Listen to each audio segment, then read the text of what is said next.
is playing today. So my Sunday supplement, well, not Sunday, but my normal shows are always on a Saturday midday. But in the last couple of weeks, I've been having live footballers who have to play and, make their money and play football. It's not just footballers that I do have, as you well know. Next week, I have someone from Formula One coming in. But I'm not saying anything. Not going to say another word. The main thing is, how are you all doing? And before I start the show, I'm going to breathe out positive affirmations to everybody. Positive affirmations today. So the person I have on my show today is so spiritual. Great energy. It'd be wrong if I just say he's just a footballer. It'd be really, really wrong for me to say that. This guy is making waves of his own with his one Nathan Smith Foundation, who not just understanding that I'm a footballer and I want money, because some footballers, I'm sorry, can be very spoilt, but this guy decides that he will give back. And for me, that's what's most important, the giving back. Now, I've gone against my lovely Joe Hunt. This is not the time I'd normally go out. So I'm hoping that I can get this within an hour in time for me to go and watch Come On You Spurs. But as I said, this guy is making waves in his own community, mentoring, giving something back to the children. He's also vegan. So anybody who wants to know about vegan, looks like Nathan's going to be the one that's going to tell you, because I've tried it a few times and I'm still fat. What can I say? I give up. But without further ado, so look, I hope you've all had a good weekend. We're now out of lockdown. I guess some of you may have gone out, some of you gone to restaurants, etc. Good for you. Just please stay safe. COVID has got some of us going absolutely mental, losing, very anxious. You just need to be safe and just believe in yourself. Okay, and learn to know how to social distance. Even if you don't believe in this whole coronavirus, just distance yourself and let others be able to just get on and breathe and not be anxious about the whole situation. Anyway, not to be trivial about it. It's sports day. It's sports day. Let's bring some happiness in my life. Sports day. Anyway, Nathan is in the waiting room. I can actually see him right now. I can see, he's got this little cheeky smile. So, what I'm saying? He might even bring some Jamaican lingo in the passage as well, because he comes from my homeland. You get me? No, you don't. Val don't speak like that. I'm lying. Only to my friends. But yeah.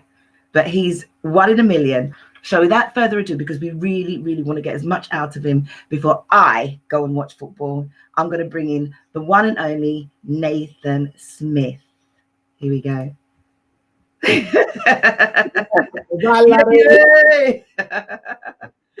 How you doing, Nathan? I'm all right. How are you? I'm all right. I'm okay. I've been indulging in your essence in the last few weeks and the last few days. So it's really nice to now have you on the show so people can see or read what I know about you. Do you know what I'm saying to you? And you just run back, haven't you? You've had a match this morning. Yeah. I just helping out my friends in the Stars team. Okay. So just been doing that the last few weeks as well. How's it been going? It's all right, man. Obviously, it's just recently begun. Okay. And, just understanding different dynamics. And for me, it's an interesting learning curve because I've been able to experience like every single level of football. To even see where Sunday League is at now, it's like it's not a joke thing. A lot of the players are good and there's a lot of experience in there as well now. So you got to respect it. Okay. Well, before we even get into where you've been, where you're at, where you're going, and what are you now doing, Nathan, thank you for coming on to our show, Standing in My Truth. And it really is just all about you, to be fair. So be comfortable, and I just want everyone to know you as I did. I'm going to step in and just, in a brief, give a synopsis. Who is Nathan Smith? Nathan Smith is simply energy in a physical form, experiencing this world in various ways. Awesome. I love that. No one's ever come in and done that. They've gone, I'm blah, blah, and I do, but that's the difference. That's the beauty. I love that. Okay, I'm going to cut it in and let me find out about you. Your story is this. Where did you come from originally? Well, grandparents born up, or where was I born? Where were you born? Where's your parents from? What's your story? So grandparents born back home in Jamaica, Hanover. All right, okay. Yeah, my parents born over here. Oh, really? So your parents are from here, but your grandfolks are from Jamaica, Hanover. Well, we're not far from you. We're Westmoreland. My dad's from Westmoreland, so it's not too far from each other. I'm sure my family probably waved across the other side to you at some point when they were walking. Okay, so you were born here, completely full stop. Your parents are both from here. What area? Edmonton, so like North Middlesex Hospital. You sure you're not family to me? I'm only joking. Still we're all one, still. So I'm joking. That's a stupid thing to say. No, we're North Mid. Yeah, okay. So basically, you're from Wood Green. You're a Tottenham boy. Yeah, well, born and grow kind of Wood Green and Edmonton side. So yeah. Okay. And growing up, what was it like growing up around those areas? What was it like? Well, when I was younger, I spent a lot of time in Edmonton, but I was just mainly in the flats. My grand never really had me out on the roads down in Edmonton. Wood Green, you see a lot of stuff, but to be honest, me and my brethren then were just on the corner playing Monopoly more time and playing World Cup and playing Kirby. So Kirby, okay. That was awesome, you know what I mean? Awesome. So where did you get into football then? How did the football come into it? Football was something that I played very early. Like I said, so it was always outside. Our road used to be blocked off, so there was never any cars coming down. So we used to play like from about 5, 8 upwards. And it kind of crept in a lot more as I got older. Than I think just coming to the end of year 6 or year 7, I remember is when I got my black belt in karate. I was going to come to that. You might as well just tell them. Yeah, go ahead. Yeah. You even know that as well. Go on, you do your tics. Yeah, no. Go on, just say it. Might as well say it. So it was just before that. I said, you know what? I actually want to take football a lot more serious.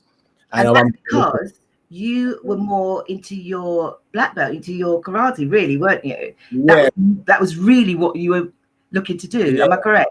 Why? So, it was like my mum, she loved Kung Fu movies, still does. She loves them. So she just wanted a son that was a black belt, innit? So wow. I started doing karate, and then so as I was doing karate, like I said, just development. I think just because like the area, everyone's playing football, enjoying that a bit more.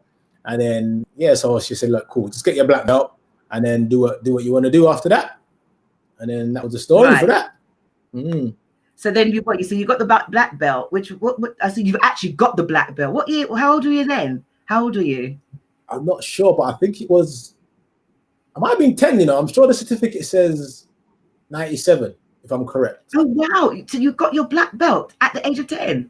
It might be, Wow. I'm allowed to check. Can I check on a freestyle? Yeah.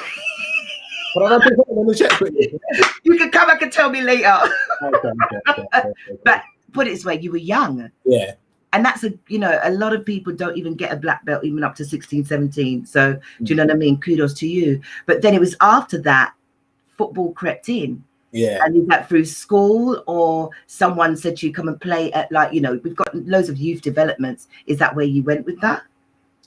No, you know what? It was just playing in school, really. Playing in school, playing amongst friends, and then, playing again the Sunday league as well with Omonia. So it was just kind of that kind of level there, to be honest. Yeah. Well, then how did you get scouted? How did someone find you then? How did that go?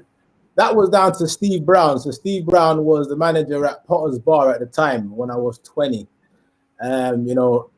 Rest in power, Mr. Brown. And isn't it just rested Steve Brown, man? Yeah. No, I told you we're family, Nathan. We know too many joining people. But yeah, Steve Brown, yeah. Yeah, no, so we was there. I was at Potter's Bar for a little while, and then he just said, listen, I may be able to get you a trial down at Dagenham, and and at Yeovil. So the first thing that he organised was the Dagenham one. So I went to Dagenham, was there for a little while. But there was just something about the place at the time, well, the manager, should I say, where I just knew something wasn't making any sense. Okay. For me, it just felt like they were promising a lot of things at that time just because we were from a certain area. That's a shame. Yeah, and that's how I felt. And it just felt like, I've noticed, I was like, there seems to be a lot of young black players, and it was like a promise, like, yeah, they're going to get there, but they were never really given a chance. And then I remember asking, I think I was there for a couple of weeks, and I remember asking, where do you see me in your team? And I remember the manager at the time, he sees me as third choice left back, but he wants me to sign it was a non-contract form at the time. And then I was just like, this doesn't make any, why would you want me to sign anything? Because like, listen, you can still play for Potter's Bar, but if you want, well, when we want you to come play, you can come play for us. But I'm like, I always used to say to myself, if you sign something, whether it's a contract or not, that person has something over you. Absolutely. And then that's when I was just like, but if you see me as third choice left back, like third choice, why should I sign anything? And I just thought, you know what, I'm not going to do it, because I know it's a lot of the time when like youngsters, even like 20 is not really that young, but because you want to be in a professional environment, you sometimes just itch at the chance. I remember speaking to Steve about it, Uncle Steve. I said, yo, like, this is what they're saying. And he just went, you're mad. Them can't take man for food. So I started laughing. And then that's when he said, listen, I'm going to try and see if I can sort out something down at Yeovil. And then he plugged something down there. Then I think 5 of us went over to Yeovil, back and forth for like 5 weeks. Every week someone got released, and to the point where I was there by myself. And, it was difficult being in an environment by myself. I'm being used to a multicultural environment. We'll come to that. Don't go so deep. Hold on. Okay, all right, cool. Don't be doing that too much just yet. Let's eat. So I was there.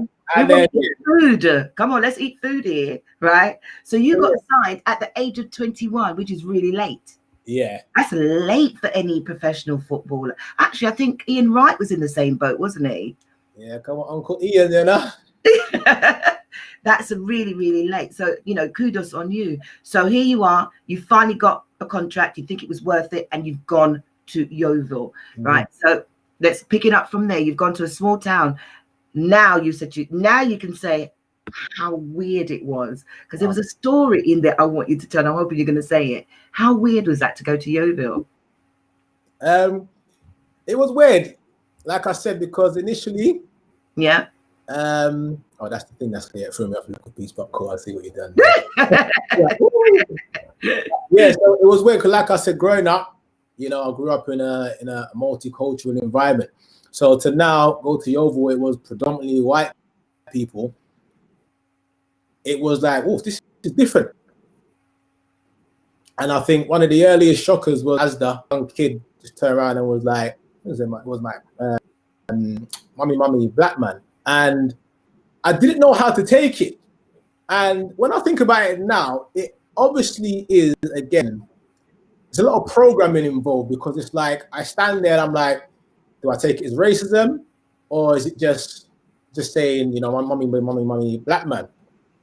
So I remember speaking to her at the time. I call my mum, and my mum does a lot of work, like, growing up nursery nurse for years, so she's very experienced when it comes to young kids, And I remember she said, no, like, especially when you're a young kid, you say things how you see it, and especially within the environment that you've gone to, probably the first time that kid's actually seeing a black person.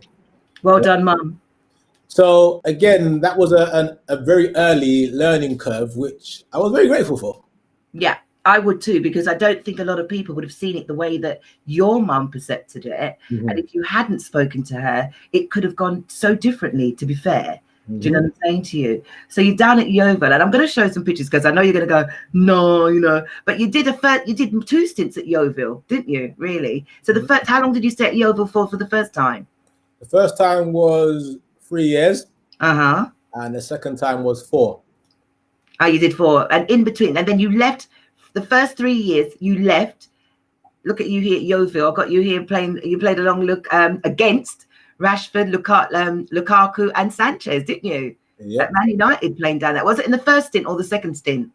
That was the second stint. So okay. Man United in the first stint as well. Okay. The second stint. Right. And then you went on to Chesterfield, didn't you? Yeah. How long did you play at Chesterfield for? That was 3 years as well. What was that like? That was wicked still. Like, it was brilliant in the sense of there was so much learning in it. It was the first time I'd ever been involved in a relegation. And growing in the football world, it was like, if you get relegated, that's it. Like, your career's done. It's over. Yeah. It's over. You know what I mean? No one wants anyone with an R on their name and all these things. So when it actually happened and you experience it, and it was just like, it's not even over. Yeah. You know what I mean? Like, yes, you don't want that. And there's a whole strong meaning surrounded by it. But so, yeah, I got to experience, being relegated, also winning at Wembley, St. Johnstone's Plate Trophy. Yeah, I've just seen that. Yeah, if you can see, you were a Wembley winner with Chesterfield. Wembley. So obviously that one on the left, on the right. Oh, sorry, on the left is with when we played Swindon, and that was Matt Ritchie. And he was the man at the time for Swindon, and being in and out of the team like frequently towards that game there. Right. I remember the manager just threw me in on that day or before that game, and I was just like, sometimes you kind of feel like, does somebody want you to fail here? Because I'm not really match fit, I'm not really playing, and you just throw me in now. So sometimes you question, you're like, do you want me to fail, or do you want me to, just because, like I said, you hadn't really been playing me much. But I ended up getting man of the match at Wembley. Look at that. So yeah, so that was a brilliant game, and that tackle always will ring, like, it'll always stay with me, because throughout the whole game, every single one of his touches was literally pinpoint, like just right in front of him. And then that one there, it wasn't even like a bad touch. Mm-hmm. It literally was, but it was just like, for example, it was such a, when we talk about small incremental inches. Like my soul was minuscule. Yeah, like it was just an inch away from his regular touch. And that could have been which for him, you could say is a bad touch. Yeah. Yeah, and then I don't know, I just noticed it, and I just went for that ball, and then ended up getting the ball and him, and then I just remember his manager was fuming and he was cussing and all of that. So again, like I said, so we won St. Johnstone's Trophy at Wembley. I got man of the match as well. Yeah. Got relegated that same season, and then I think, was it the following or the season afterwards, we experienced a league winning season as well. So I've been able to have a full round experience of what it's like to be in a losing team and come back being a winner. Yeah. And but at Yeovil, did you not hold the record? You hold the record as most played games in the league. Yeah, so I've got the most football league appearances for Yeovil. I think it went up to about, I know I've got a shirt upstairs that says 290. 250. I've got one that showed up about 250. Yeah, so that one there was during the season. Right. A shirt made, and then they presented it to me. But by the end of it, I've got a shirt upstairs that says 296 appearances. Wow. So there's a few. Who holds the record? Do you still hold the record? Yeah. And I'll probably hold it for a while as well now, because we're the National League now, isn't it?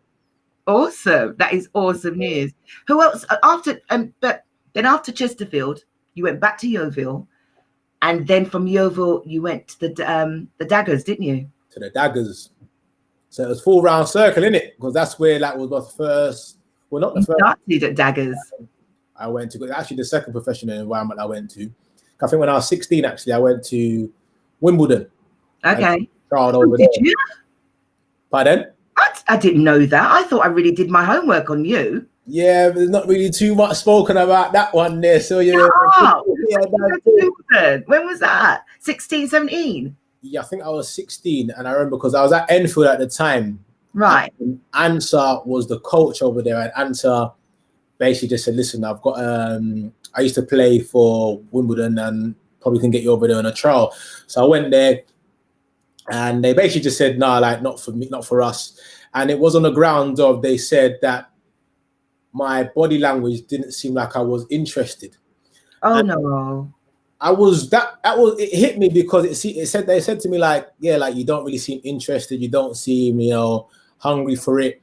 But I was confused because every time, any reaction, I would always be there. Like I would be reacting quicker, I'd be doing so much, but then as life has gone on, I've then begun to understand, like just the way I walk. Sometimes people say I look very chilled, I look very laid back. I could be running and I could be feeling tired, I could be blowing like, and people, if I stop, people just turn around and say, didn't even seem like you was tiring. So as the time went on, I started to understand and get that a lot is perceived from my body language as if maybe that I don't care. Whereas I care fully inside. But then that got me to understand like, wow, if people feel that on the outside I may not care about certain things, then it's helped me understand some other people when they're going through their situations as well. So Wimbledon was the first place, and then Dagenham was. So would you say that Wimbledon was like the first awakening to, which we're going to get down? I'm trying to build a picture to how you are the person you are today, but it sounds like Wimbledon was the first place that the awakening of who you are, becoming who you are, the person today. Now you're starting to question yourself. And that's a difficult thing, to be a footballer and question yourself, because football's about confidence. Yeah, 100%. 100% confidence. So you've gone to the Daggers, okay? And in between the Daggers, let me see if I can bring back up. I've got some really great shots of you down at the Daggers, etc. Did you go to Dulwich from the Daggers or back to Chesterfield? Which one was it? No, so it was Yeovil, Chesterfield, Yeovil, Dagenham, then Dulwich. Then Dulwich. That's what I mean. You went from Dulwich to that Dulwich. I could dig for more. Couldn't get anything. Didn't see any Dulwich there, but doesn't even matter. I know that you were there because there's some write-ups about you down there. What was that like down there? At Dulwich? Yeah. Dulwich was a different kind of experience. In what way? How would I place it? Just trying to think. It's hard to say because I went there in a great place and then it just went boom. Do you know what I mean? Like, and I'm a person that rolls off a lot of energy and, I bounce off of that. And the environment just wasn't conducive to that, if I'm going to be honest. Right. Okay. And like, again, like the space was it just wasn't that, like, you know what I mean? And it would disappoint. Okay. Would you say it was about the management or the team, not the team per se, but the area, the management, how everything was set out? Because you're used to, Yeovil is a bad boy team. Do you know what I'm saying to you? They've had their ups and downs, but then you've come from that. You've gone to, Daggers. Daggers is a wicked team as well. And Chesterfield. Dulwich, different league, different mentality, would you say?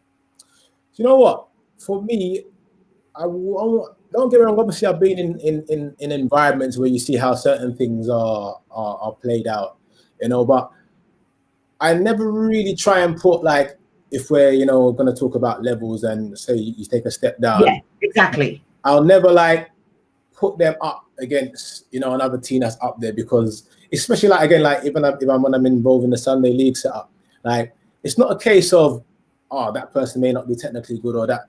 For me, it's just genuine effort and respect towards the environment. And that I don't feel like it wasn't there. Do you know what I mean?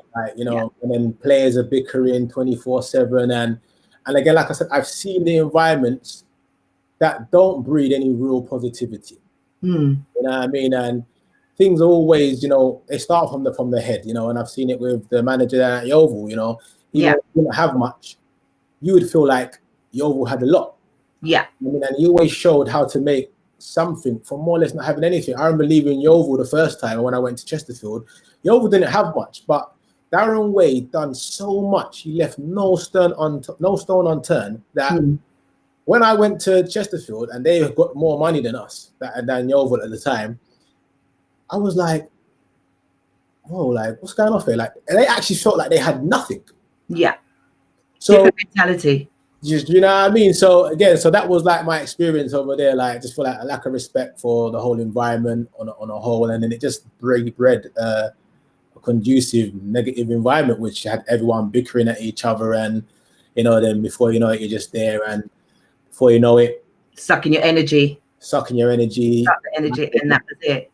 Manager wants me at the club and all of these things, and then you know, I'm training now. I'm now getting put to train with a 16-year-old, which I'll never forget. You know, got trained. Yeah, I got told to train, and everyone's now like, bro, like what? Like, how's man dealing with you? Like you've done anything wrong, disrespectful or anything of the sort. But I've always seen from my experience down at Yeovil, when you leave Yeovil or you get released from Yeovil, then people always look at you differently. Really? Yeah, because football can be very smug, innit? It's like a name. Yeah. You know what I mean? Yeah. People love the Nike, they love the Adidas and all them things there, but put a man in a 2-stripe and they start looking at man a certain way, boy, he ain't really got no money, or you know, football like that. And sometimes I felt that's the kind of respect that, or the outlook people had upon Yeovil. So I noticed that with a lot of players when they left, how their career had gone, you know. So when I again after Dagenham, it didn't affect me in the way it affected some other people, because I had just known, like, I'm just like, the past is irrelevant. As much as the past is something, it actually becomes irrelevant, because it was just a moment. It was never really the past. It was just a present at a certain point in life, innit? And it's the meaning that we place on things which make things harder to come away, obviously, because of the attachment. So when I went to college, I just knew, you know what, I know what's going to happen here. I can see it. You know, you can go there with how many games, but as far as you're concerned, you are one of these lot as well. Yeah. You know what I mean?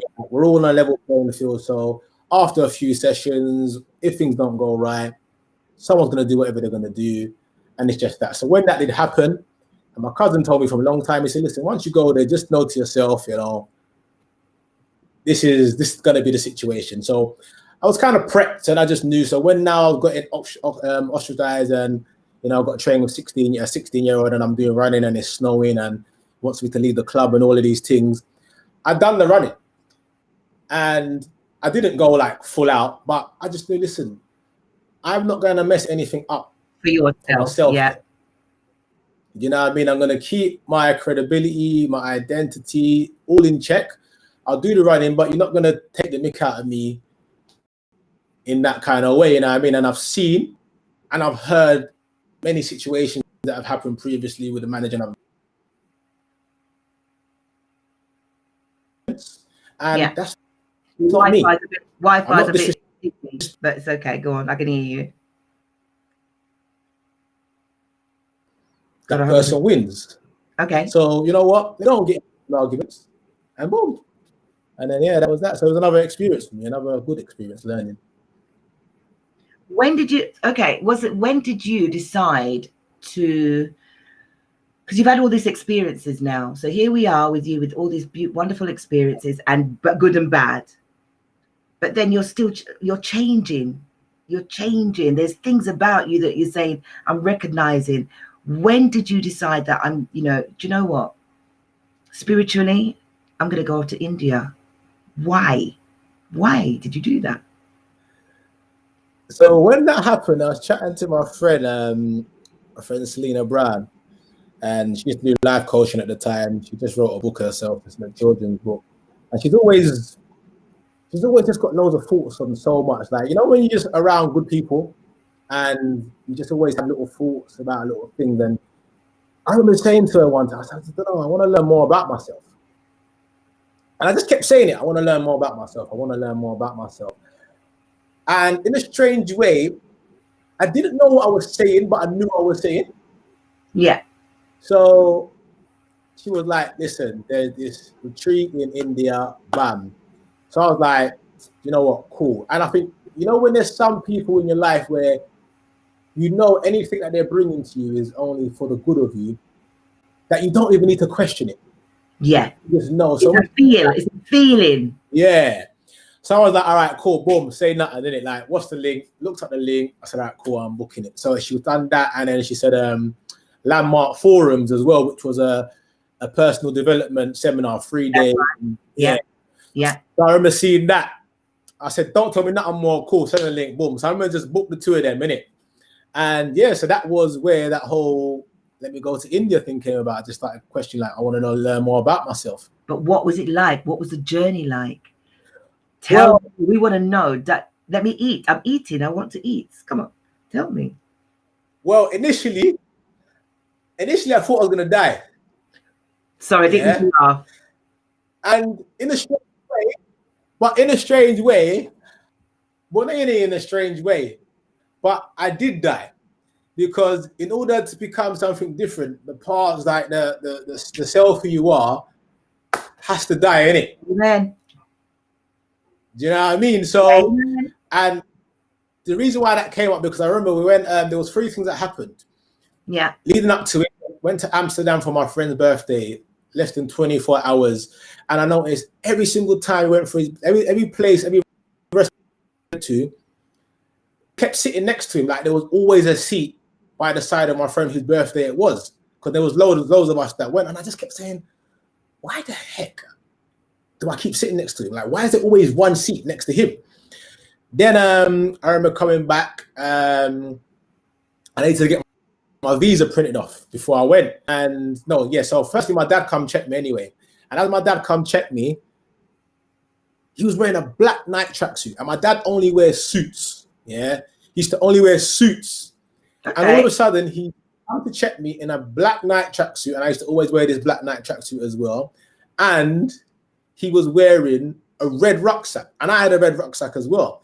So I'm like, what the heck is going off? So me, him, and my mum, we just started taking like pictures. And I'm like, why? I'm going away. Like, why are we now taking pictures? So now, remember, I already had in my mind that I might go in there and die, innit? Yeah. So that's happened now. So then I'm like, something not right, but cool. But I've gone to link my uncle. To get my visa printed off. So he's come link me. I've gone to link him at his workplace, printed it off for me. More time, my uncle's the spudding man, like, yeah, like, cool, bless. So I've gone to just hail him, say, yeah, bless, say for that. And he's gone, no, show me some love. Like, grabbed me and just pulled me and gave me a hug. So I was like, no. I said, I'm dead. I'm dying. Sorry, stop making me laugh. Go on. I'm dying. Literally, I'm like, I'm dying. So, yeah, so that's how that the first part of going. But then obviously, when I've gone on I got to the airport and it just started feeling weird now. And those air flights I've been on, seen black, white, seen a whole set of people. Now I'm just seeing a lot of Asian people, a lot of Indian people up on the plane and everything. And I'm like, wow, this just feels different. Then, I'm on the plane and it didn't hit until I come off the plane. And then I walked out the airport and I landed in Chennai. And I was like, Roy, I'm in India, like I'm seeing some realty. I'm seeing a man outside, 1 foot, hand out, asking for money, loads of other set of people just there as well. And I'm like, whoa, like I'm actually in India. Like I've taken a trip by myself into India. And then, so then like, again, that was like a learning experience of itself, even going to like the hotel. And then I guess the real part came now, and the nervous part really happened was because I thought, let me get there a couple of days earlier. That way I can get my body clock adjusted and all of that. And it's when I on the way there, it was taking 3 hours to get there. And it was just like, I just kept checking my phone, like, look at the time. So every moment that went, it was like, I'm going further and further away from the known. And then it got to an hour. And I'm like, oh my gosh. And some parts are like, well, you can turn back, You can turn back. And I remember one of my friends one time, she laughed. She's like, boy, I'm gonna hear from you in 2 days. And at one stage I was like, bro, like, I'm actually trying to do something good here. And I'm like, you're not even really giving me no support. But it's not even a negative friend. It's just someone that just, people just love their little jokes and whatnot, get on like nothing. And then, so it's like now when I actually got there, I was like, oh my gosh, like, yeah, place, this retreat. It's quiet. You can't hear nothing. I'm going to play you something. Watch this. They are airport vibe. Listen, when I make this quick, listen, if anyone can do this, Demaha, Vipassana meditation, go and do it. It is cold, it is sick. One of the best experiences I've had in my life. I was nervous at the start, I won't lie, I was shook. I didn't know what I put myself in for, I'll be honest. Like, I've never been to India, and the only thing I saw of the meditation center was the bird's eye view picture. That was it. I hadn't seen anything else. But you see, when I got there, it was cool. Obviously, my first day, I had to give you a little joke. Instead of me just following the path where the lights were, I followed some brother, some guy named Mark. Followed him. He's cut through some offland part where they're doing reconstructions. You can't see anything. I'm walking. All I know, he turns around and says, "Did you hear that? Snake." Yeah, man said snake. I'm sorry. I'm out. You got that one up still. I'm out. I'm out. But there's more to that actual clip here, because you slept on beds of nails. Am I correct? What was the bed like? No, metal bed. Sorry. Yeah. There's more of that clipping that I would, I'm going to direct people to go and see that. But it was, what was it? You didn't look anyone in the eye. What was the procedure? So there was no reading, no eye contact, no talking, no reading, no eye contact, no talking, 15 plus hours of meditation, 3 meals a day, showering with buckets, basically. Had to hand wash your own clothes. Yeah, be up early in the morning, like 5:30 or something like that. You hear the gong going off. Yeah, that was it. And doing all of that though, Nathan, when you had to leave, what did you take away from all of that? You see, the thing is, it was a lot, because every day was something. Because it taught me about frustration and not having patience. So the first 3 days was solely just,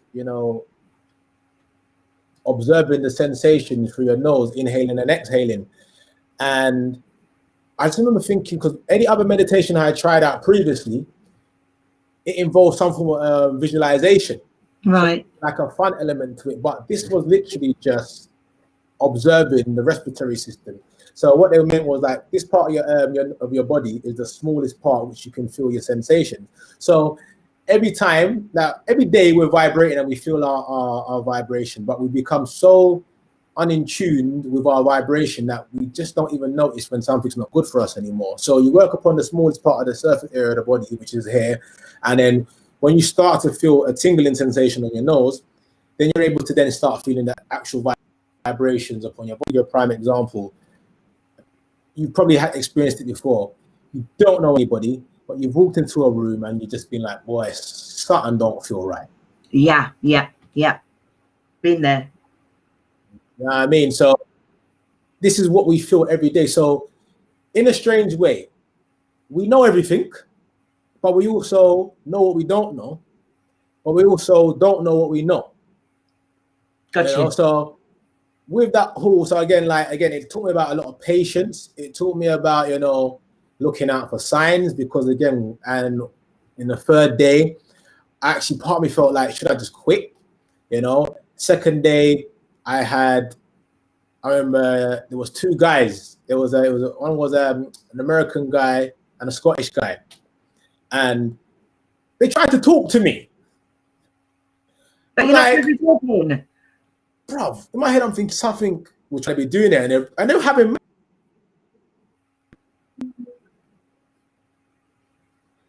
trying to talk to me, to draw me out. Yeah. And no, like, don't try and talk to me. I didn't say that. I'm thinking, don't try. So I had to ignore them. So again, it taught me about, some people are going to try to come in your life and distract you, so you're going to get tested. You know, sometimes when you feel like it's long, still hold the faith, because I remember a crow came, and as I was thinking of quitting, a crow came, and when me and my brethren, when we go out to certain dances, certain time, obviously you go a little bashment dance and you hear a little bit like, literally, I love it. Crow came, and the crow just went, oh, and it reminded me of my brethren, and that's when I said, you know what? That was on the third day, and I said, I'm gonna do this. Like I just, from that moment there, I said, my brethren come check me. I'm gonna do it. So then I just, I started learning about, our focus. Our focus is very weak at times, just because it's like, how can I not sit still for like 5 minutes? But again, learning about technology and distractions that have been, man-made, that we got a battle against as well. So there was a whole rounding of it, but I think more than anything, I got to understand that suffering comes from the attachment, which is the meaning that we place upon things. So, for example, one man may walk in a room and someone says, I'm going to kill you. Or something, let's say, for example, all right, cool. From the end, I remember this is what I say to the kids when I go, like, do a school in London. I'll say, at the time, someone might say, suck your mum. And we have to defend it because it's like, nah, man, I'm doing this and boom, boom, boom. But then, don't talk about mother. You know what I mean? But someone else may hear that and just be like, all right, cool. But I'm like, well, if someone said suck your mum in English and you got vexed, but then a Spanish man come and said the same thing, but you don't understand Spanish, you wouldn't say anything. Because you don't know what he said. This is it. So you basically place more meaning on one thing than on something else. So that's when I got to understand, that's where our suffering comes from, is the attachment. Our emotions are like passing clouds. Like 1 minute, we're gonna feel that sadness, but it's how do you understand the sadness? How do you understand and be aware? Okay, it's just an emotion. It's just a passing emotion. If this phone's coming by and then you want to give it a meaning and say, oh, that's my phone. That phone, no one can't take it. It's going to stay there basically in the screen. But because you've said that. Because you've said that. But you see the phone, you're like, oh, it's a phone. It's gone. Gone. You know what I mean? You may be crossing the road, you see a Lamborghini, someone like me, oh, nice car, I like Lambos. It's gone. Oh my gosh, look at the twin exhaust. A man's all bending his head because he's got a strong attachment to the Lambo. I'm with you. That's where the balance comes into it. And it's like, there's nothing wrong with having a connection with things, but it's also understanding, all right, cool, these things they're not meaningful, they're meaningless. But when we continue to identify and attach, so again, like the I am is our consciousness, innit? But when you now say, like, I am angry, I am sad, you are now forming an attachment to that consciousness.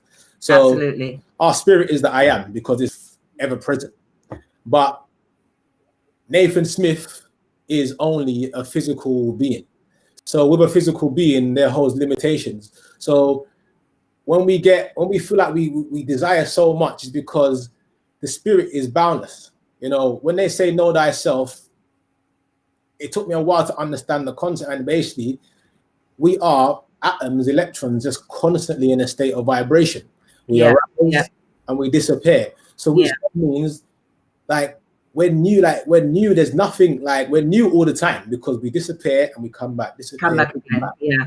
You know what I mean? So if the spirit is working off a boundless energy, but then you continue to identify with the limited physical, that's why now you can't get rid of certain things, because the spirit just wants to express. Very true. Very true. Nathan don't do this. Nathan don't do that. Nathan, it's all right. If Nathan don't do this, then Nathan ain't going to really find that creative space to, branch out and do something different, because exactly is working off a limit. So which is why I say to people, if you feel a certain way, don't say I am sad. Just say, cool. I'll be like, Nathan's sad. Nathan don't feel too good today, because now you're not associating with the emotion. You're leaving that. Like some people say, you know, like some people say, like you use the word, see, like at your money, I'm going to come to where you got your foundation. You've got one. So you could actually says, one doesn't feel like this today. Oh, and one that, so, you know, it's that you're taking away your name, that being. So it's like talking about the third person. Am I correct? It's that kind of terminology. If you look at Niagara Falls, or any waterfall or whatever, it's not the same water that's there, innit? Yeah. But it keeps changing and it's changing. And again, it's like us. Do you know what I mean? Like if our cells and everything are flowing and they're in a state of flux, then there actually was no past and there is no future. Yeah. It's just what there is now. But again, and this is what I keep trying to say to people as well sometimes, like you can't pick and choose when to say, energy. Yeah, I have a role of energy, because you start to understand it just becomes a buzzword because Drake turn around and start saying, nah, mate, then Drake my energy or whatever. So everyone now starts saying energy. But then if you don't understand the true element of the energy with the whole part of know thyself, then it just becomes a buzzword. It's a word. It's just a word. This is it. And then again, what are words? What we're doing right now. But it's a communicating words. And I'm going to ask you this as well. Did you take this into, when you came back, how did that transcend into your game of football? How did that transcend into your life? It was good now, isn't it? Because I was able to identify, like, all right, this is just a passing emotion, isn't it? You know, don't give it meaning.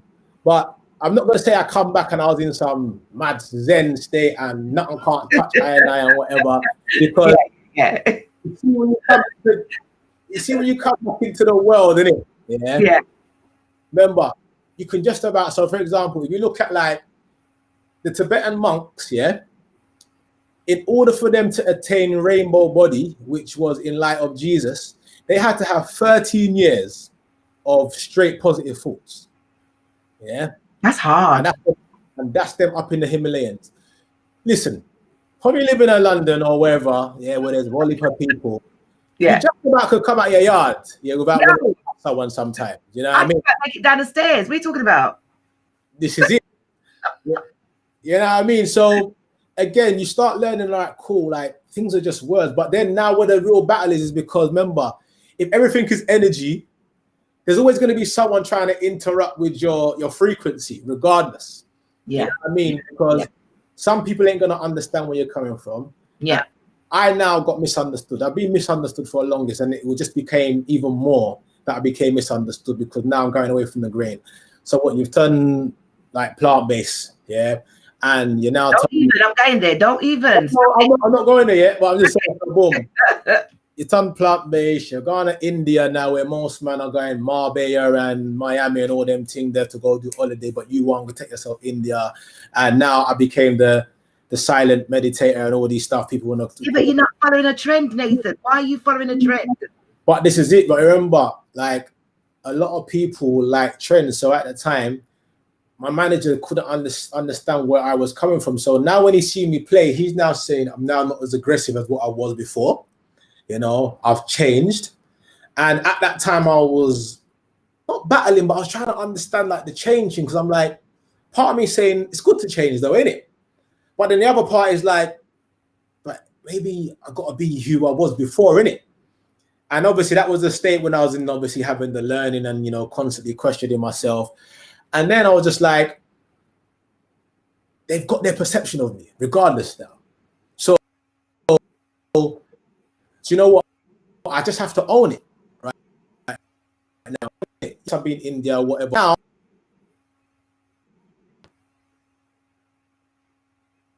or a winger, don't get me wrong, certain time, you know, you got to give the little verbals, you know, because it's a game, you know. But there was the odd times where I'm now like, rather than getting involved in it, because when you get in verbals, that player is now ready and he's even more psyched up to be ready for you or to even smash you in some kind of way, you know, foul you or whatever. So it was now being aware of everything. And I said, all right, cool. if something can happen, I'm like, oh, cool, big man, cool, whatever, bam. You know what I mean? But it was logged in here. So now I know his mind will be taken off because he's thinking, oh, like my man's a little calm you, innit? Yeah. So now when he's got the ball, I know that he's not going to be as alert as what he was before if I got into the verbals with him. Right. So now when he got the ball, I can just lift him up. And I'll always lift him up, more or less, getting the ball. Yeah. Do you understand? So there was that. Now I started looking at things differently. Now also trying to get the players, listen, don't worry about X, Y, and Z, what's happening. Understanding that, listen, like we live in a society which pressures a lot of people. So on the pitch, there's going to be a lot of people going through soul. Because remember, you got your everyday life to deal with as well as being on the pitch and, you know, having to deal with fans saying all these stuff. Them time their Twitter was very prevalent, and, you know, it was now another way how can you deal with this online abuse?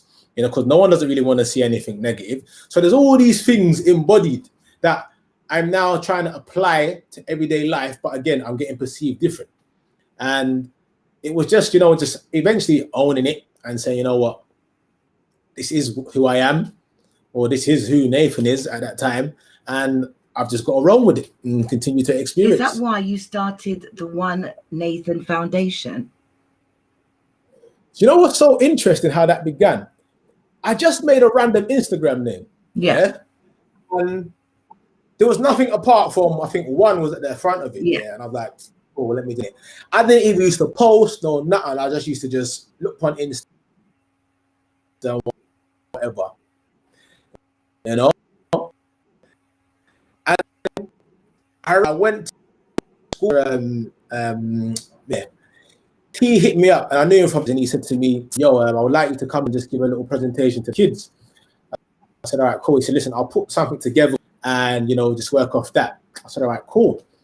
So I've gone into the school, and it was basic. But literally what he had put together, I was like, whoa, this is cold, you know, like, I like this. So it kind of just gave me that starting block, and that's when I just said, you know, all right, cool.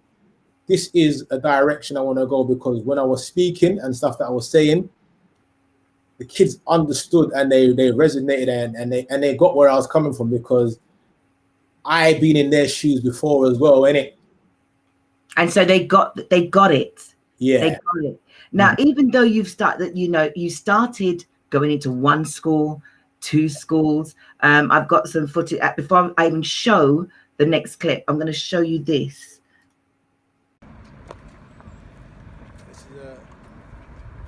The normal school that I've normally experienced, but it's been a lovely experience this today.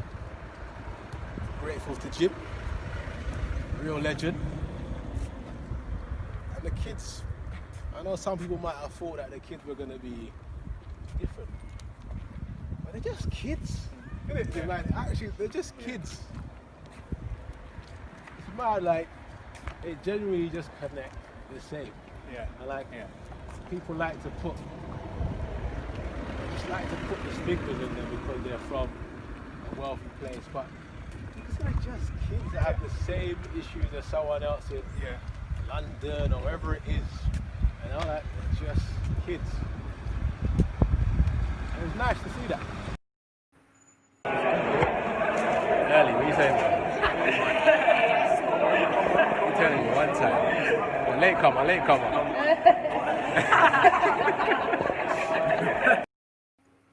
So you resonate with the kids. Yeah. That's the beauty. This is what I love about your foundation. And that's how I found you, to be fair. I knew you played. I've seen, you know, at Yeovil. But then I realized now you've gone on to bigger. To me, that's bigger things. Because right now, especially within COVID, there is youngsters committing suicide. There is youngsters with nowhere to go, no idea. You're locked up. There's no breathing space. You're no longer communicating. You're now using computers like we are right now to have conversation, but that you can't touch each other anymore. So what you were doing prior, you know, we've gone into lockdown, is what I wanted people to see, that people think they have the perceptions of footballers. And that, you know, they just think about cars and clothes, but there are people out there that wants to give back. So that's, you know, this is why I wanted to show various different parts of you. What you also did was this. Why did you decide to go to Pentonville prison? Why? So I shocked you there, didn't I? No, not even. Hold on, let me just plug in this charger. I see 9%. Right, okay. Because you did write a little spiel, and I can see the spiel about it. And I was going to take it out, but I wanted to, you know, while you're telling us, I'm leaving that story up on the board. Go. Why Pentonville prison? You see, in jail, yeah, like, I know people say a lot of the time there's a lot of innocent people in there and whatever. But you know, more than often, there's a lot of misunderstood people in there. Right. Do you know what I mean? Yes, we know there's a lot of innocent people, and you know, sometimes you've got yourself in a particular environment that has cause and effect. You've ended up in there, cool. But there's a lot of men in there that are misunderstood. Okay. So I've always, like, one thing I always wanted to do was go into jail. I remember every year there used to be this thing on so the PFA, the Players Football Association, like every year there was like this form, and there was a few things that you could pick to go in and do. And one of them I used to always tick on a box was prison. So that's what, all a good 10 years or so, I've been ticking prison. And I want to bring me in an old prison. Yeah, like I just wanted to see what it was like in a prison. Right. So when I finally got the chance, yeah, my friend was like, yo, you know, looking for people to come in, like, I've seen your works, like, would you be willing, you know, to come in? So I said, all right, say nothing, let's go. So I got in there, and it was interesting. It was so wicked and interesting because... In what way? At that time, I was being tested. Yeah, I was being tested in life, like, differently, yeah? So, like, that was the time I was at Dulwich. Manager didn't want me there, yeah? And then we played a game against Bromley, a friendly game, and one player. So I got frustrated at a player because rather than him just clearing it, he tried to do a little trick, lost the ball, and I think the team ended up scoring. So I got vexed. I shouted at him. So he said something back, like he said, you know, he had the little one back and forth. He was on trial at the time, but he's now walked up to me. I'm like, what are you doing, bro? Then he's bounced me. Yeah. This is after the other team scored. I'm like, doing you little fool. That's your teammate, right? Is it your teammate? In my throat. Yeah. So he was trialing at the time, innit? Yeah, so you could say teammate or whatnot. Yeah. And then he's gone boom, like put his hand in my throat. So I'm like, are you? So I go mad now, innit? So in my head, I'm saying, you know what? I'm gonna bottle this brother. You see, when I go in there, I'm gonna, and this is what I had, yeah. So one of these bottles, yeah, I'm saying, boom, I'm gonna violate the thing, yeah, because now ego and pride popped up now, innit? Because you know what's gonna happen. You're gonna get in the change room. Come the week, man are gonna say this, man are gonna say that, boom, boom, boom. So I'm like, listen, I'm all picturing it in my head, like, yo, and I'll buckle this brother, you know, watch. I don't care. I don't even care what happens next. And those thoughts don't normally come into my head, innit? But this is the first time in the longest. Someone that your own teammate as well has now gone boom. You know what I mean? So then I'm like, I don't know, within like a minute or so, like I said, like I could have that little thought there, but like I said, I understand, like straight away it just clicks. So within about 10 seconds. So remember, even though I say all of that, it sounds like it's festering in my head for a while. But you know, when certain things happen, it's like time slows down, innit? Because now you're fully present.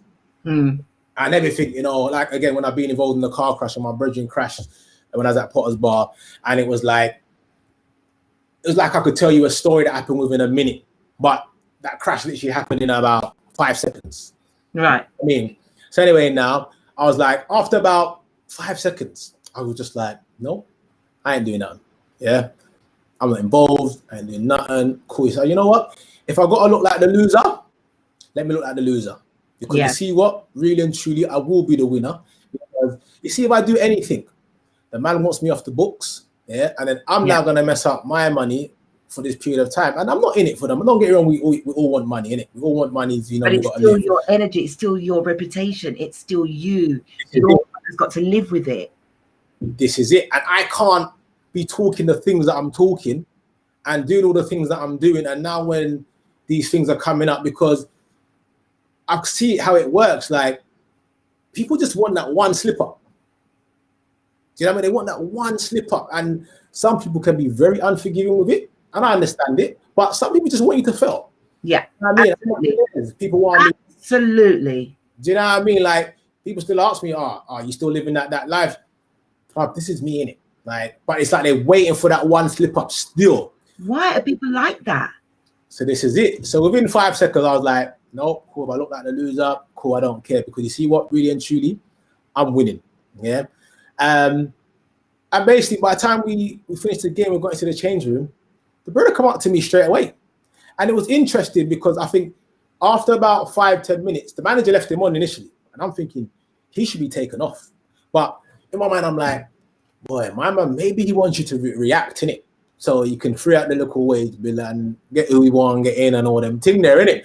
So that's all go through your head, isn't it? It's like this is processing now, innit? Right. Like, cool, you know what? Not on nothing, innit? Bam.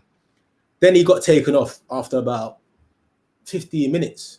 And I don't know, something just went boom. That was you, you know. You changed your way of thinking and you stayed true to it. And the energy that you've pushed out has done the right thing. Yeah. But when we got into the change room afterwards, he's come up to me and apologized straight away. You know? And I'm like, and again, like, but the thing is, because we've been conditioned to not really understand that we have a certain power inside of us, that even when things do happen in our favor sometimes, it's hard to feel like, even if you know certain things, sometimes it's still hard to feel like and believe that, yo, I created this scenario, you know? Yeah. You know what I mean? But yeah, so boom, with that prison thing now, here's why I say it, because boom, I'm being tested like that. And also, the prison thing was the next day. Wow.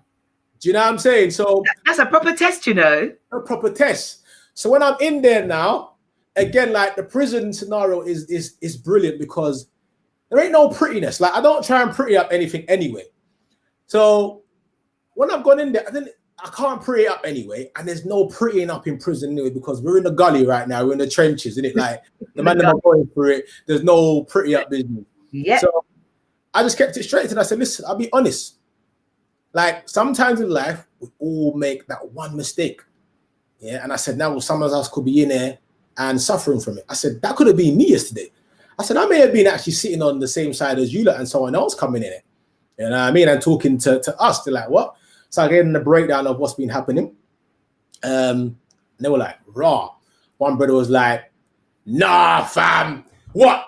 My man put it, nah. Boom. He's going mad. Yeah, he's going mad in there in Pentonville. So I start cracking up. And I'm like, damn, I know what you're saying, you know. So I said, all right, let's look back to your situation.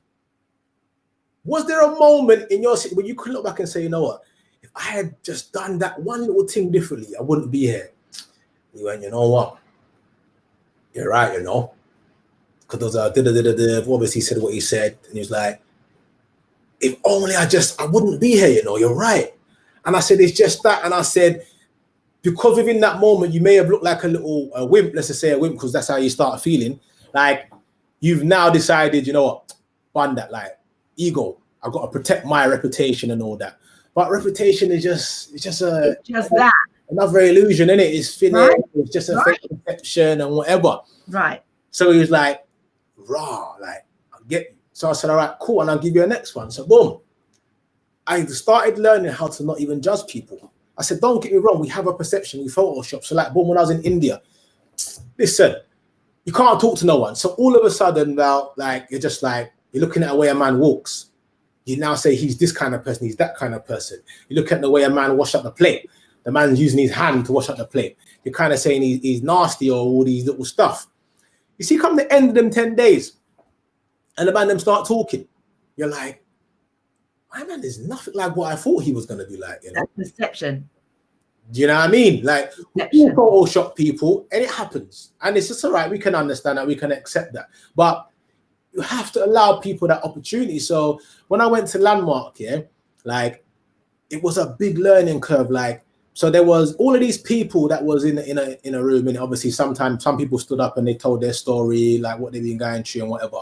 And whether you agree with whether you agree with someone's actions or not, wasn't the point of it. It was just learning how to like not judge, you know what I mean, and take people for who they are within this moment.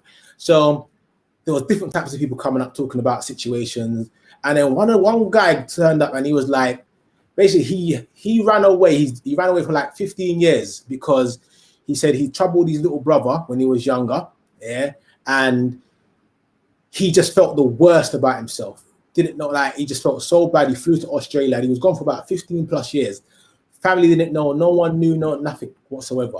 So he come back, ended up going on to Landmark, and long and the short, he had to make a few phone calls. And when he spoke to his family, they just said, like, why did you just not tell us?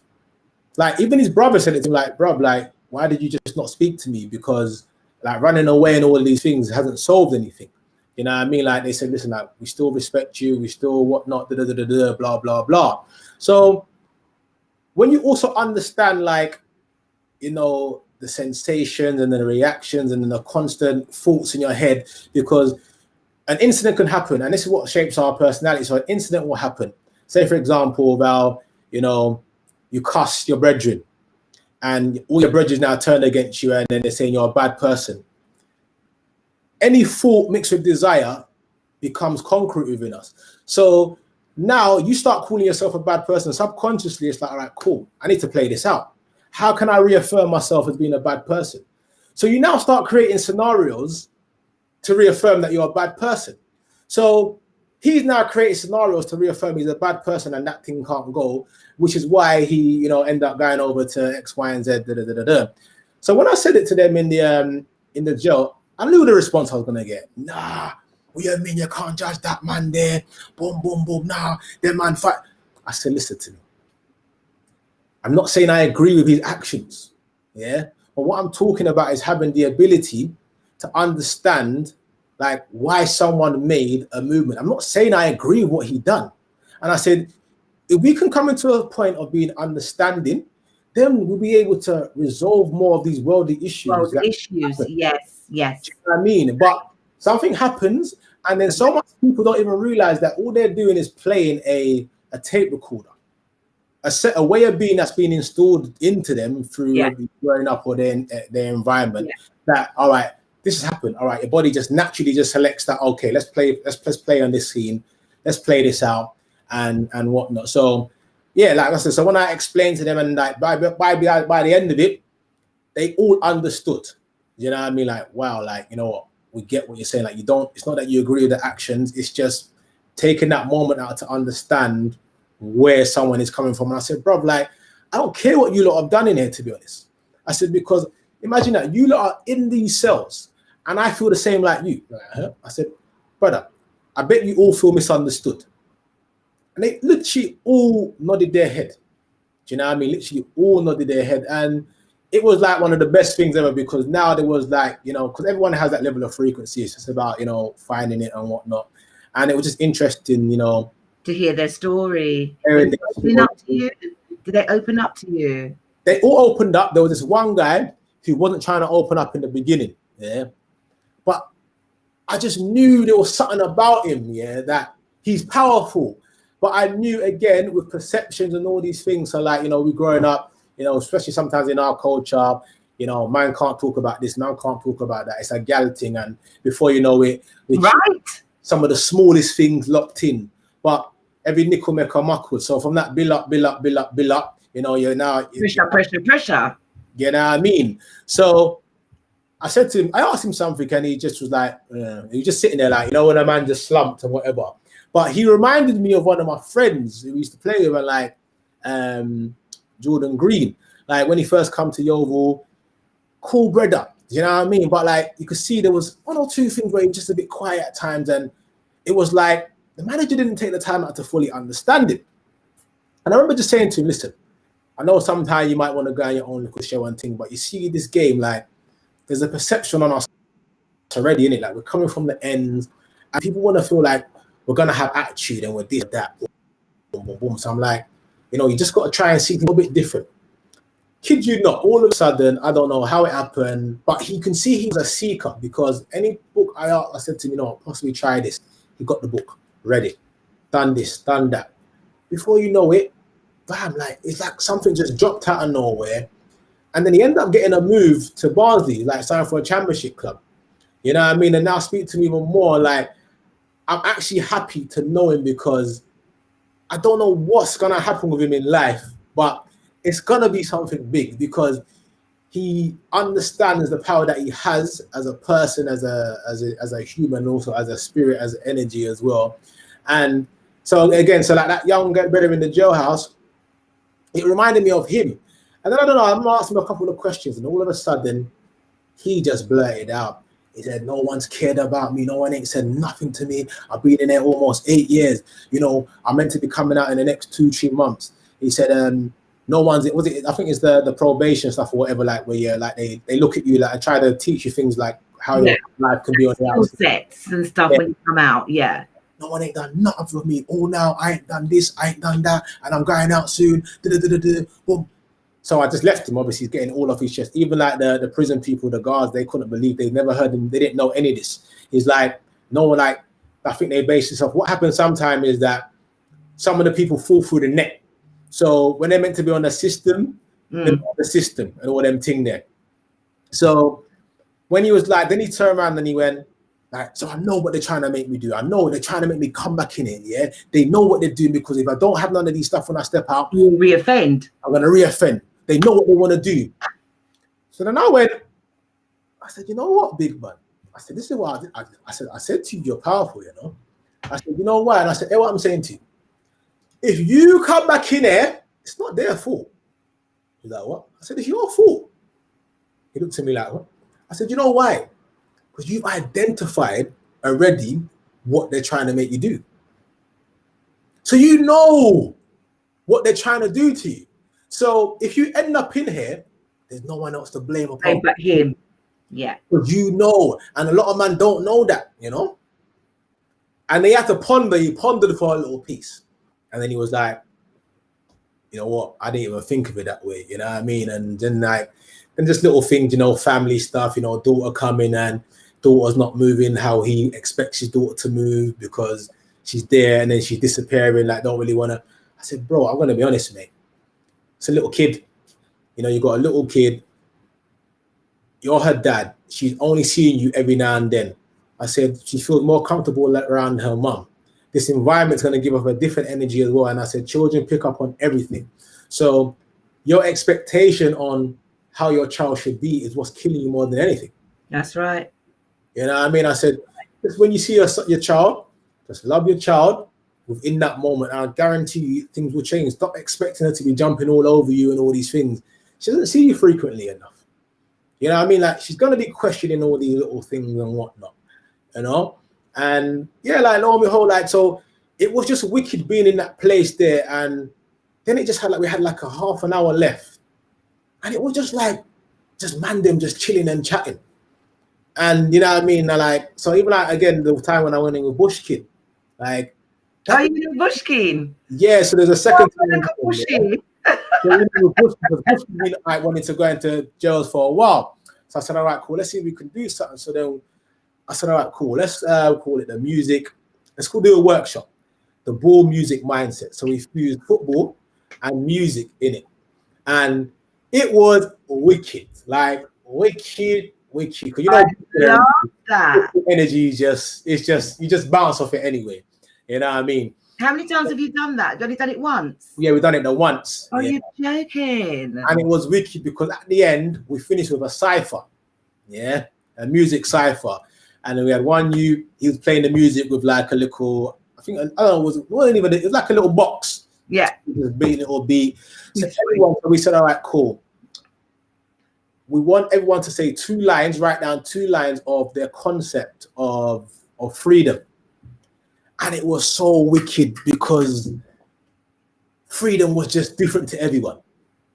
Different answers, different. Yeah. One man's freedom was he's just being with his 2 kids. One man's freedom was, you know, coming out of jail. One man's freedom was just, you know, thinking clearly. So, and there was one that was one of the, I think the ones I like the most were when people are like, no, I don't want to do it. I don't want to do it. And we're just like, listen, we're all in this together. Do you know what I mean? And like, we need that energy at the same time. So, and it was so interesting because the guy who spoke about his kids, yeah, everyone went mad and said, no, again. And it was so interesting to see how his whole perception and his perception of himself changed. And like, from being slumped, it went up. Yeah. And body language.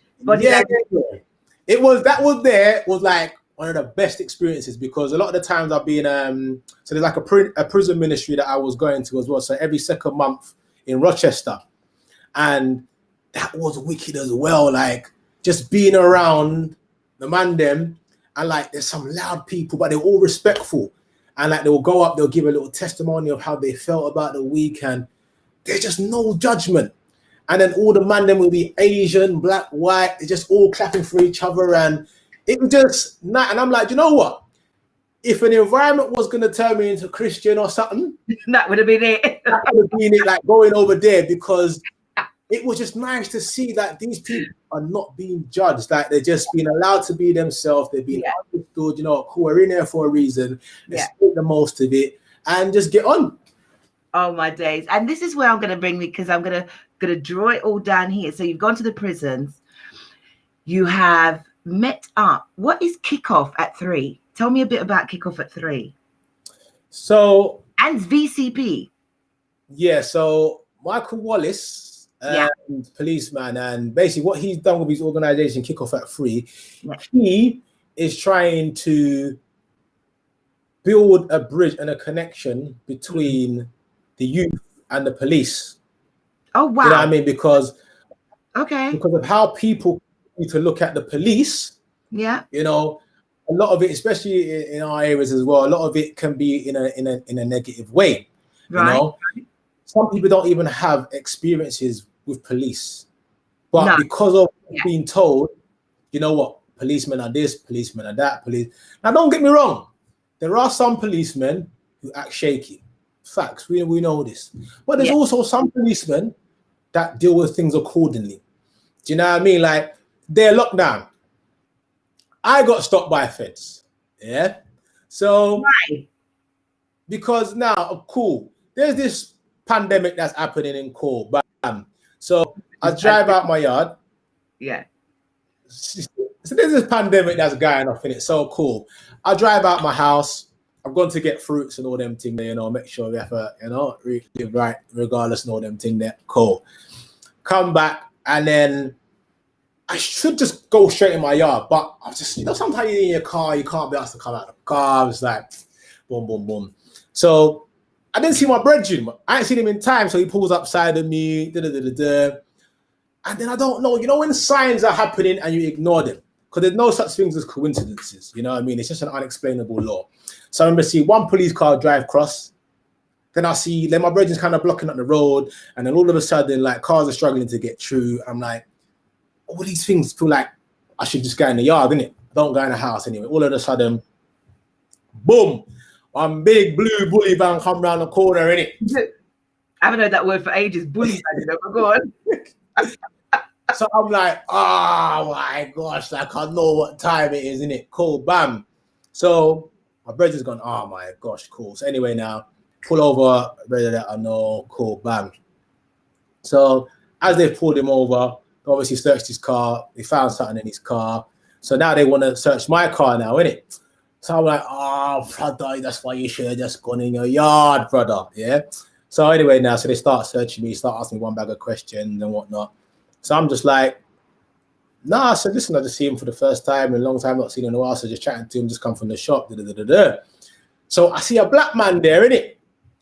But I could see him early doors. He is apprehensive because I know I could just sense it. He's waiting for me to turn around and start cussing him.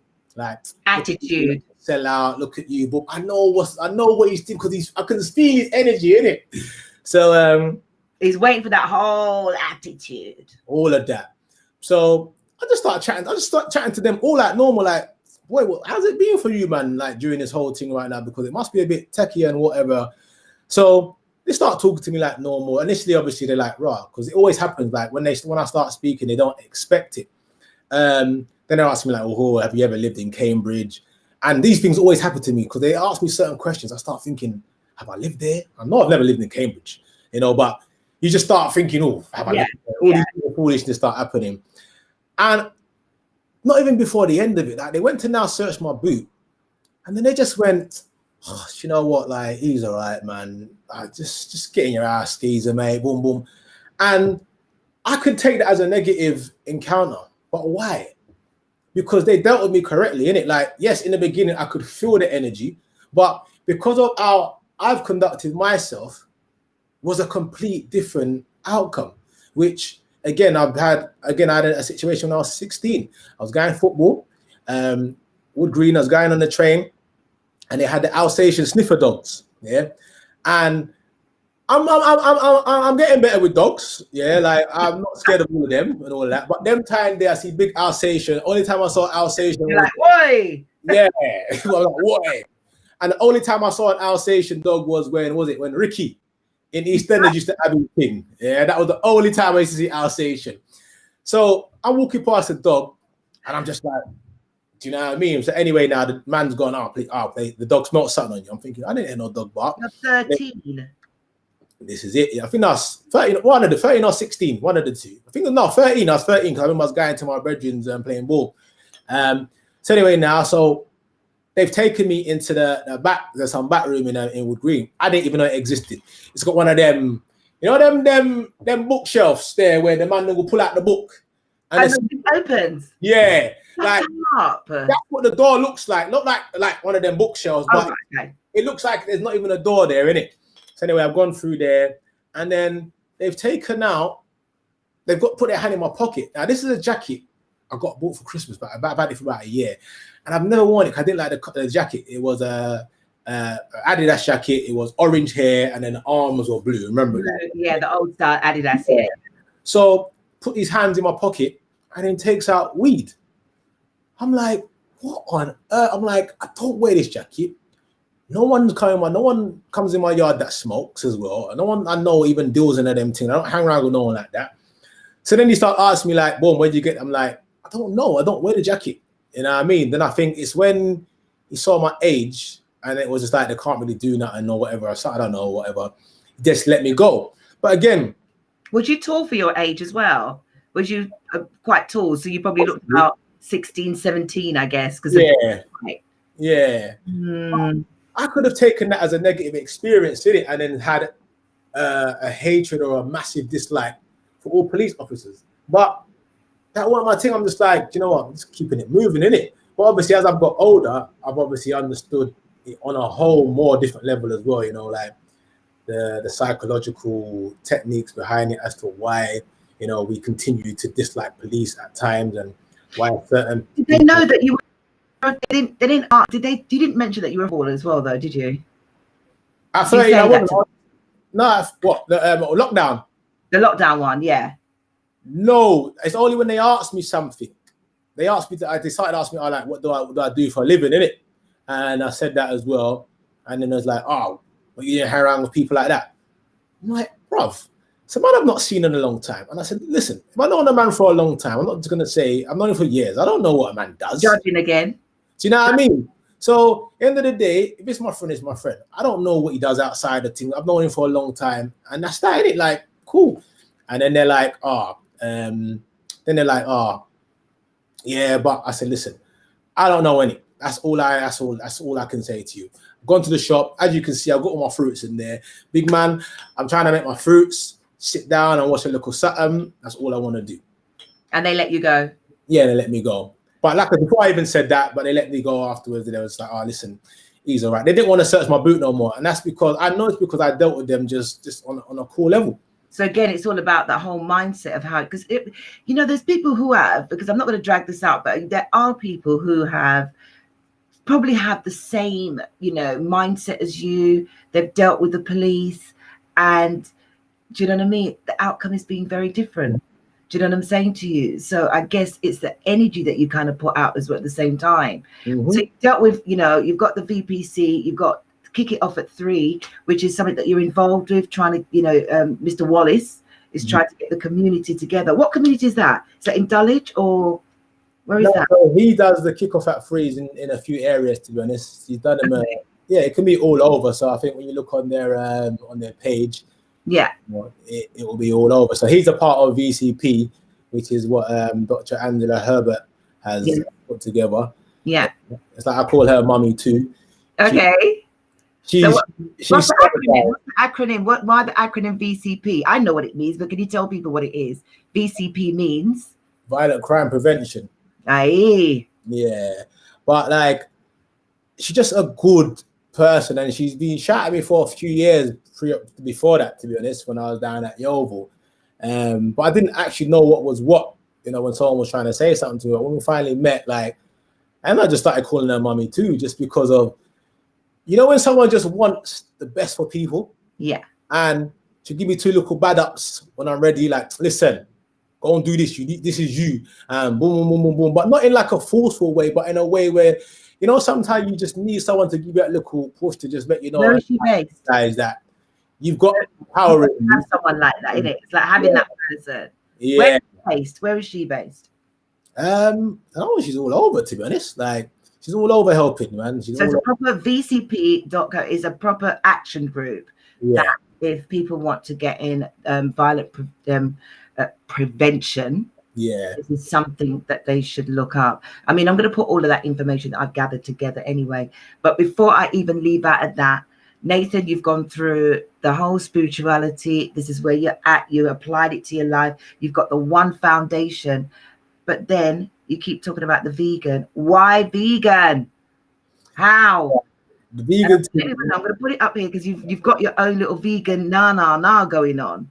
Oh, let me just show everybody this. This is my, this is my Nathan. He's my Nathan now in the schools, talking to the kids, which is beautiful. I have to say, out of all the images that I scoured over the last couple of weeks, that's my favorite. That's my favorite. That is just my favorite. All of it. And you've got loads of pictures. That had to be my favorite. Do you know what I'm saying? So for me, I commend you on that. The children need to be taught that it's dire situations right now. So for me, that was my favorite. Going into last but not least, I'm going to show you. This is you, and you founded Vegan Food and Vibes. Now, what got you into being a vegan? I haven't lost you. Where are you? Oh, did I? Okay, I said you are the founder of @Vegan Food and Vibes. Why vegan? What changed your lifestyle? It wasn't on the back of going to India, was it? No, it wasn't. It wasn't on the back of India. I think it might have been just before India. But do you know what? Growing up in a reggae orientated, environment, you'd always hear the Rasta man bun out everything, innit? Bun this, bun that, bun car, and the driver. One bag of bun out. So I'm the pork, all of the bunnings, you get me? All the bunnings are running. So when it just got to a point, I remember just thinking, let me try this pescatarian thing one day. So I remember I tried it out. And I just felt, I don't know, it just felt like there was a shift that happened within inside of me. And then I was like, boy, this feels different. But then my Sam Mosey, he plays for Middlesbrough, he ended up doing it, but then he ended up doing 7 days. Is this Sam here? Yeah, that's Sam there. Okay. And there's not many people in the game of football that you could truly call your friend, and he's definitely one. You know what I mean? Like he's a true certified brother, man. You know what I mean? Okay. But yeah, so he ended up doing he started doing I think he was like 14 days in, like doing vegan. So I was like, bruv, like, you didn't want to say anything to me. Like, I said to you about the pescatarian and you tried it out and all of that, and now you're 14 days. What you eating? Tell me everything. So I remember I tried it. So I tried it for about a week. But around that time, I remember everyone kept saying, protein. So in the back of my mind, I'm thinking, you can't get protein anywhere else apart from in meat. So all right, cool. Let me go back to, I think it was at a hotel, and I said, cool, let me just yam some salmon. Now you get me, bam. Ate the salmon, stomach was moving like the washing machine. Yeah, just started. And I said, oh my gosh. At the washing machine. I said, I can't do this no more. Like, I clearly now know that this ain't for me. So that's when the whole preparation started happening. Like, I started having to, if we had an away game, Thursday, I was having to prep like 4 sets of food. So I had to have like my lunch. I had to have my lunch. I had to have my dinner. Then I had to have my pre-match ready for Saturday, and then my food afterwards. So when I'm on the coach, took a little while to kind of get the gist of it. Do you know what I mean? Because it was like, how do I do this? And it's like, you know, I've just got to do this straight away when I get in on a Thursday. And then, yeah, that's when the journey more or less just began. Like this.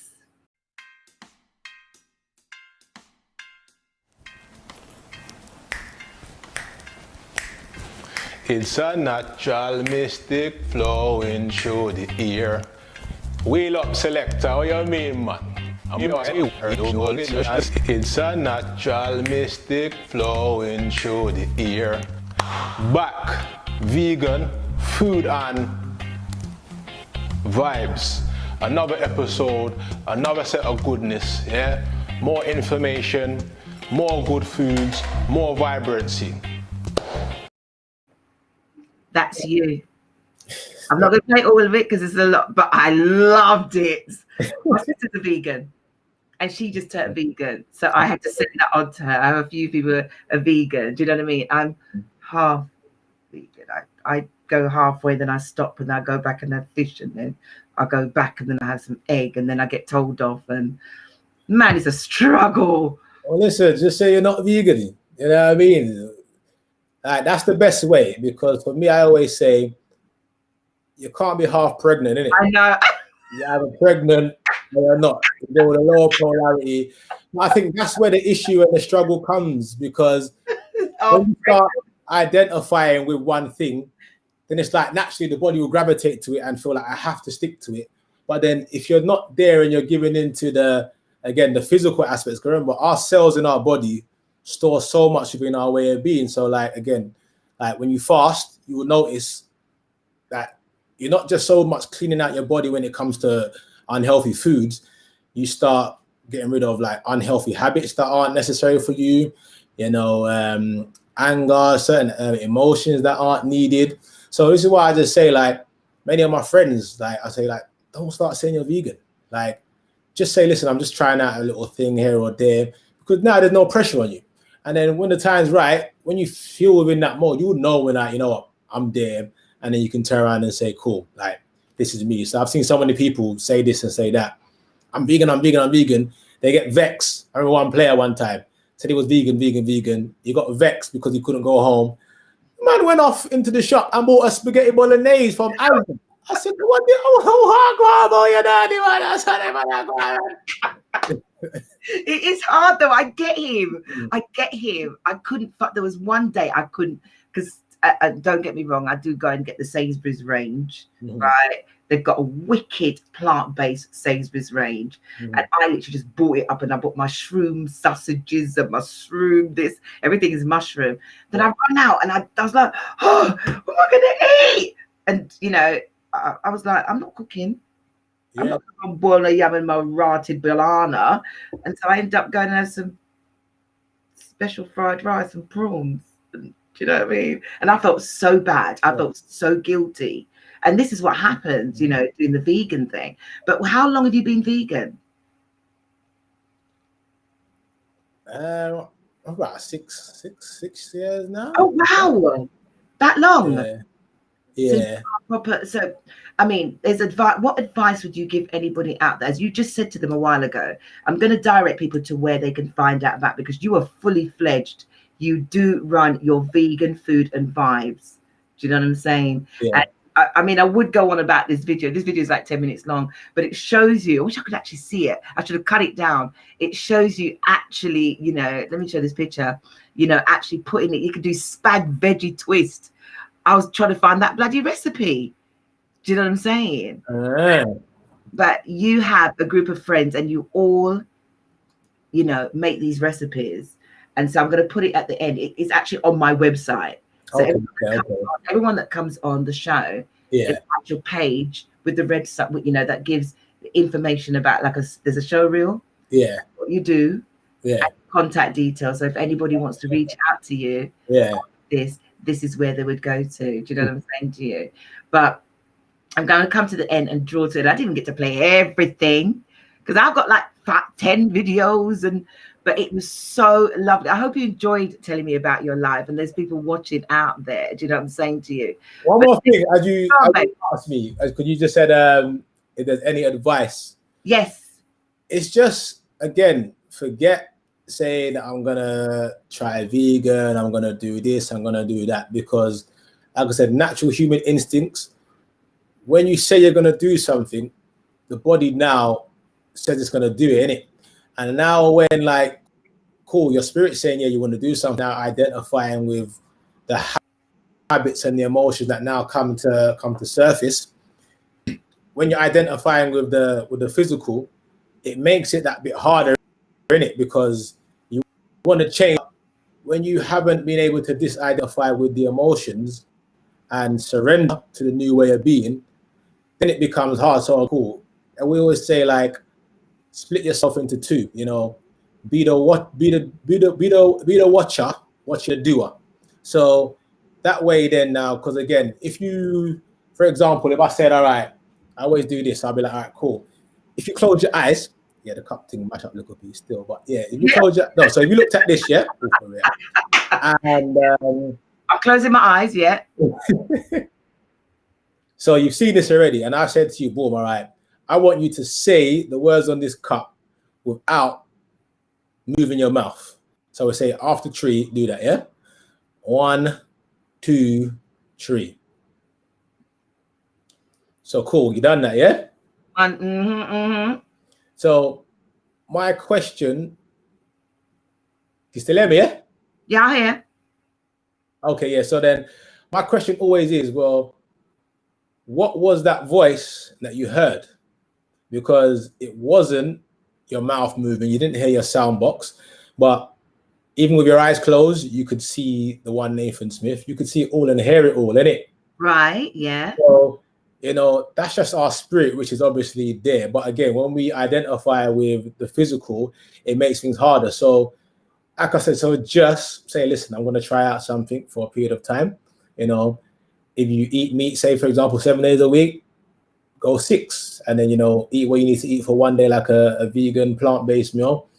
I like to more or less say plant-based, like a true, authentic plant-based, because yes, you can say vegan, but there's a lot of unhealthy vegans, you know, that just eat a lot of stuff just because it's not animal-based. So there's still a lot of potential health issues with that element there, you know. But yeah, so it just begin limited. So you go 1 day, then you go 2 days for the week, then you go 3 days. Then that way you're not just jumping and putting your body into a state of shock. So if there was any advice, that will be it. And again, like I said, it's the names. Forget about names. See, when we start labeling all them things there, that's what makes life completely difficult and all that. Forget labeling. You know, just do your spirit and move. Nathan, I could sit and listen to you. I've said this to you, you know, we're going to do a part 2. Yeah, live.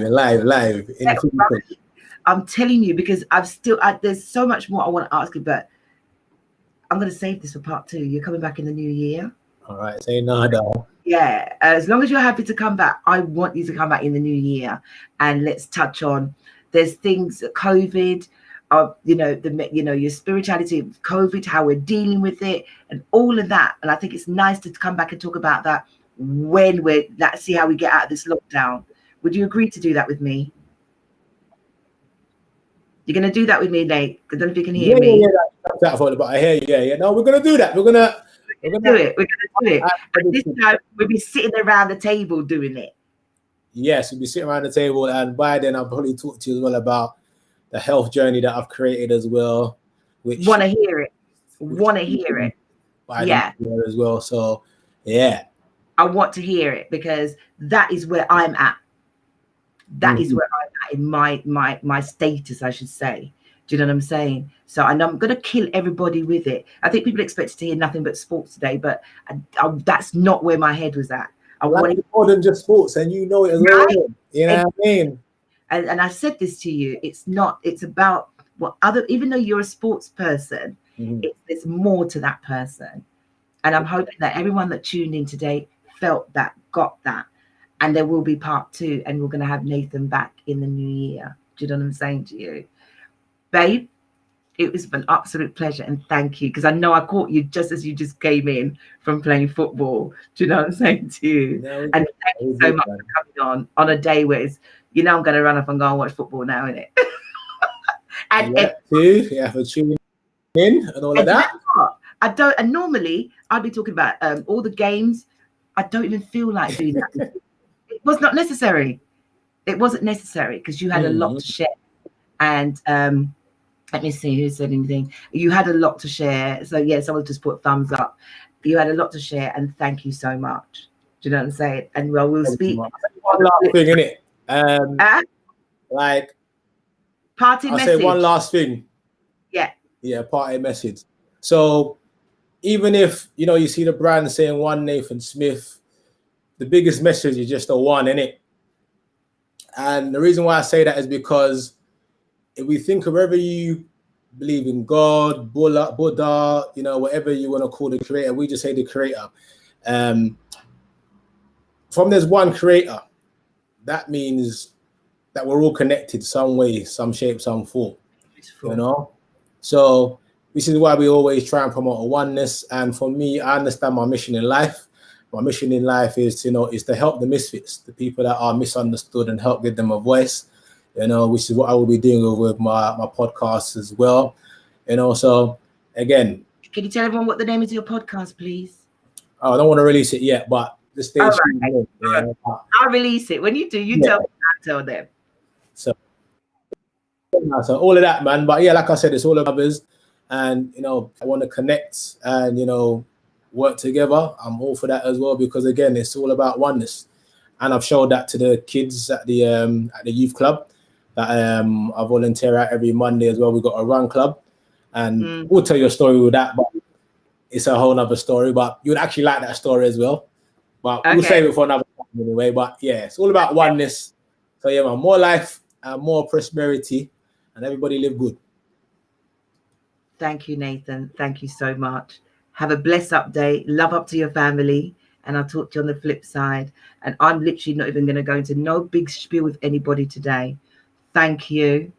I've got football to go and watch. I've got F1 to go and watch because George Russell's in Luton space today as well.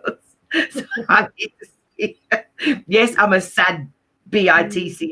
I don't care. But no, really, big ups. God bless you. Thank you, Nathan.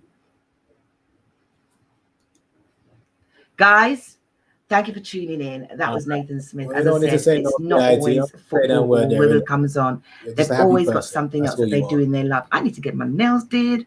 They all do something in their lives. And at the end of the day, I hope you took something from him.